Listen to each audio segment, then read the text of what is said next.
그리스도 예수 안에 있는 성도에게 각각 문안하라. 나와 함께 있는 형제들이 너희에게 문안하고 모든 성도들이 너희에게 문안하되 특히 가이사의 집 사람들 중 몇이니라. 주 예수 그리스도의 은혜가 너희 심령에 있을지어다.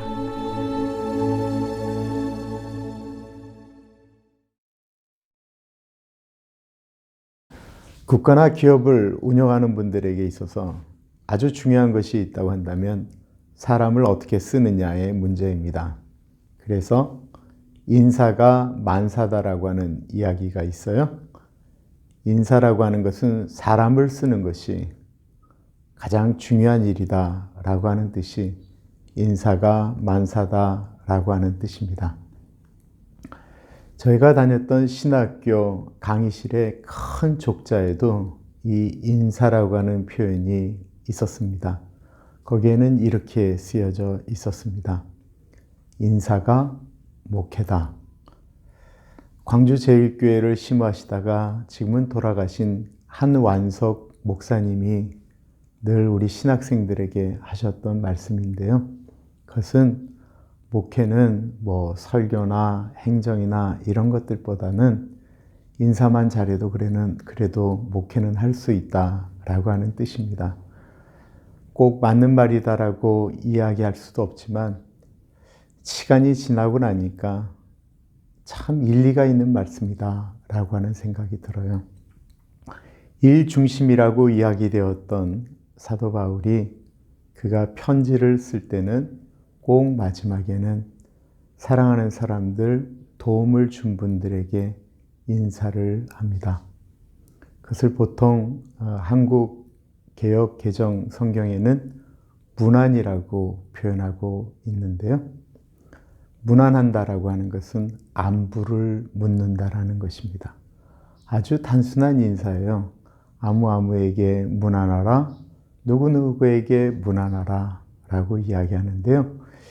빌립보서는 다른 서신서들과 다르게 사람의 이름을 지칭하기보다는 성도에게 각각 문안하라라고 표현하고 있습니다. 21절과 22절입니다. 그리스도 예수 안에 있는 성도에게 각각 문안하라. 나와 함께 있는 형제들이 너희에게 문안하고 모든 성도들이 너희에게 문안하되 특히 가이사의 집 사람들 중 몇이니라. 서로 문안하라라고 하는 표현은 로마서에 나오고요. 다른 서신서에는 사람들의 이름을 지칭하면서 문안하라라고 이야기하고 있는데 빌립보서만큼은 그리스도 예수 안에 있는 성도에게 각각 문안하라고 표현하고 있어요. 여기 성도에게라고 하는 것이 일반적으로 이야기하면 복수를 쓸 것 같은데 빌립보서는 단수를 쓰고 있습니다. 즉 이것은 무슨 말씀이냐면 사도 바울은 빌립보 교인들을 하나의 개체로 보았고요. 그 한 분 한 분이 모두 소중하다라고 표현하고 있는 거예요. 빌립보서를 말씀드리면서 여러 번 이야기했던 것은 빌립보 교회 안에 있었던 갈등이었거든요. 그 때문에 교회가 참 큰 어려움을 겪고 있었는데 그럼에도 불구하고 사도 바울은 그 한 분 한 분 다 소중하게 하나님의 지체라고 이야기하면서 그분들에게 문안하고 있는 것입니다. 그렇습니다.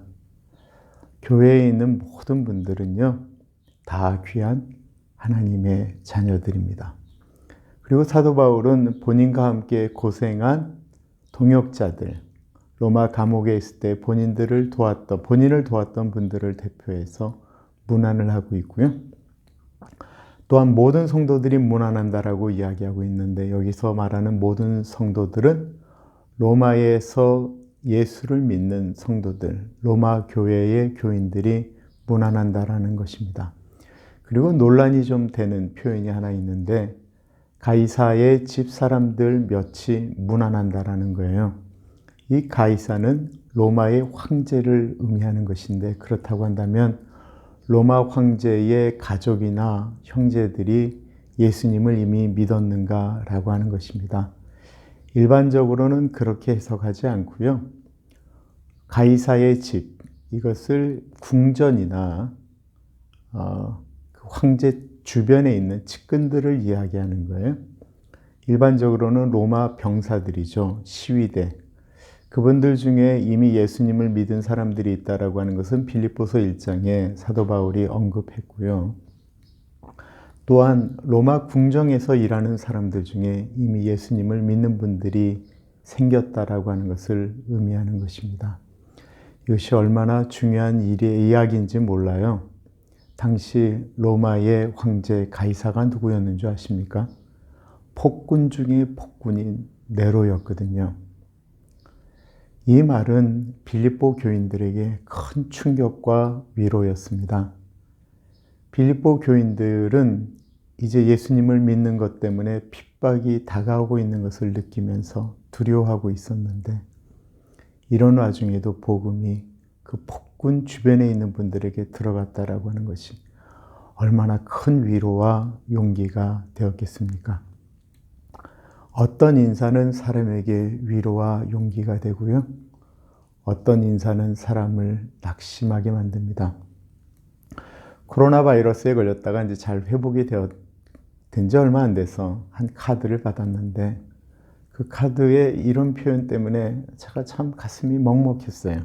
그것은 하나님 아버지, 이 죄인 아무개의 기도 들어주셔서 우리 목사님 좀 살려주세요 라고 했던 이 죄인의 기도를 하나님이 들어주셨습니다 라고 하는 표현인데, 그 카드를 저에게 보내주신 분은 정말 하루하루 살아가는 것이 힘드신 분이었어요.